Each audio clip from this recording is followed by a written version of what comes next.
Voters in Georgia are weighing in on which 2024 candidate they think benefits them most financially. A recent CBS News poll found 48% say they're better off under Trump's policies, while 22% say they're better off under President Biden's. The economy front and center in this campaign. Let's bring in our political panel, Ashley Etienne and Olivia Perez Cubas. Ashley is a CBS News political contributor and former communications director for Vice President Kamala Harris, and Olivia served as the spokesperson for Nikki Haley's presidential campaign. Ladies, great to have you both with us here today. Lots to get to. Yes.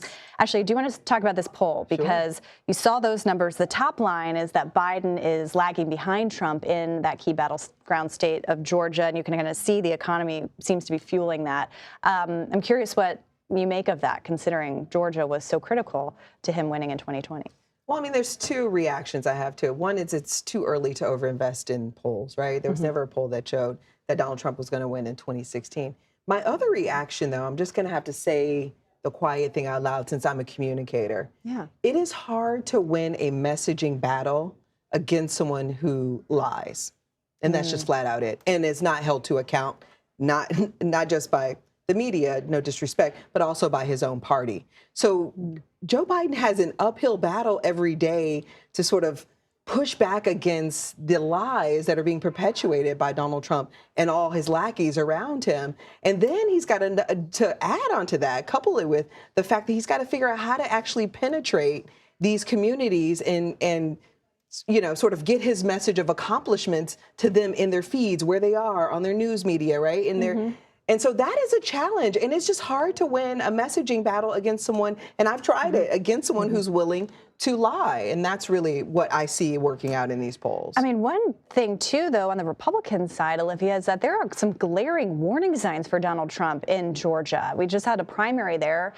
Your former boss, Nikki Haley, was out of the race, but she was still on the ticket in Georgia. And obviously she didn't win the primary, but she did really well in the suburbs. And I've talked to a lot of Republicans who have said that should be, glaring red lights for winning in November. I think you said it best. It should be very much a warning sign for Donald Trump.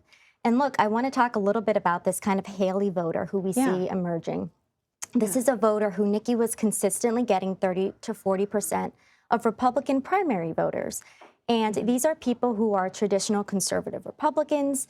These are independents, many who feel politically homeless. These are soft Democrats, many of whom are kind of view unfavorably Joe Biden and some of his policies. So she has captured what we are seeing as the Haley voter.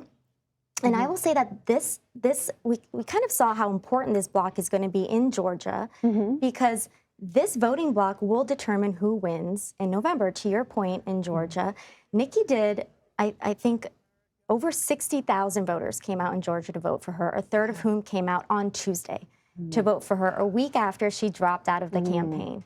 And this is kind of what Nikki has been talking about in terms of this is a significant block. We have to appeal to them. They can't be ignored. And I will say that whichever candidate works hardest to earn their vote will be the candidate that wins in November. And have you seen Trump makes any sort of overtures to those types of voters? I think that remains to be seen. I think a better way to maybe look at it is what won't earn their support. And what won't earn their support is saying anyone who's not MAGA isn't part of the Republican Party. What won't earn their support is saying anyone who supports or donates to his political opponents is not welcomed or will be permanently barred. I think what won't earn their support is criticizing Nikki Haley's dress or going after the service of her husband. These are all things that he did in recent weeks. These are all things that certainly won't earn their support. And I think in terms of what it will take to earn their support, it's about bringing voters back into the fold. It's about making the Republican Party a story of addition again, and we've lost that a little bit. I mean, as we've seen, though, Biden's the one that's made some overtures to those voters, saying they have a place in my campaign. And Ashley, it also seems like the Biden campaign is really leaning into the idea of expanding abortion access. We saw Kamala Harris, of course, go to Minnesota today.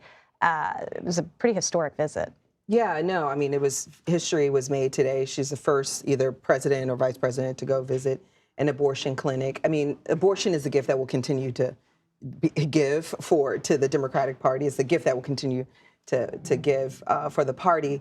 But I would love to go back to this question about Nikki Haley voters. I just would challenge her to demonstrate the courage that she was asking her voters to demonstrate. Like, why drop out of the race? You're still garnering 75,000 people in Georgia without even being actively, aggressively campaigning. Why not explore all of your options? You could run third party.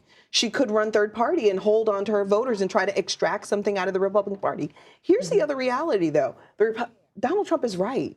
There is no place for those voters in the current Republican Party. So my question is, what are the Nikki Haleys of the world going to do to really reestablish the Republican Party? Because it's no longer what it was. It's now Donald Trump's party. It's now the MAGA party. And you've got all of these Republicans that are looking for a home. And so my question is to Nikki Haley and her team. Don't get out of the race. Stay in. Demonstrate a level of courage on behalf of the American people, on behalf of American democracy. I mean, she's obviously dropped out of the race, but can you imagine her staying engaged? I mean, she said that Donald Trump will have to earn the support of these voters. Well, look, and to be clear, the campaign is over. I no longer speak for her, so these are my thoughts. Yeah. But look, I think that there is a place for Nikki in this party, in the political landscape. She has an important voice. For my sake, for the party's sake, I hope she stays active in the space. But I would say it's not just Republicans who feel like they don't have a home. There are many independents who feel like they don't have a home, and there are many soft Dems who feel like they don't have a home, and that might be your new coalition for the new Republican Party. I mean, the reality is, like, we can't put the genie back in the bottle anymore. The Republican Party is going to have to start taking very seriously. Do we want to continue to go down this path of MAGA, or do we want to right size and get back to the Reagan, policy-heavy, Republican Party that we used to know? It's important to remember, though, that the Republican Party is bigger than one person, and it might not feel that way, and it's certainly undergoing a transformation. You could say the same of the Democrat Party. But there is, I think, more than anything, what, for example, Nikki Haley and her campaign demonstrated is that there is a significant voting bloc of traditional conservative Republicans who do believe in fiscal discipline, who do want to see national security, who don't like this notion of increasing isolationism. There is a space for them. They are a bloc that cannot be ignored. And if they are ignored, Republicans will lose up and down the ticket. Yeah, they will continue to lose. I think the other, let me just respond, if you don't mind, to Olivia's point. Joe Biden in the last election, 2020, built a coalition most voters ever secured by any presidential candidate. Build a coalition that was broader than the Democratic Party now. And he's on his path to doing that. To your point, abortion is one of those issues that's going to fuel and sort of enable that broad coalition that we're seeing. So I see we're headed down a trajectory of continuing to broaden and growing our party, whereas on the other side, clearly what Nikki Haley demonstrated in Georgia is the Republican Party is shrinking. Well, as it stands. That remains to be seen, and I hope that so long as voices like the Nikki Haleys of the world stay in the fight, or that their voices remain out there, that is not the case. Okay, well, we will continue this discussion throughout the course of this campaign. It's so good to have you, and a representation of, you can have these discussions in a nice civil setting. Absolutely. So Ashley and Olivia, thank you very much.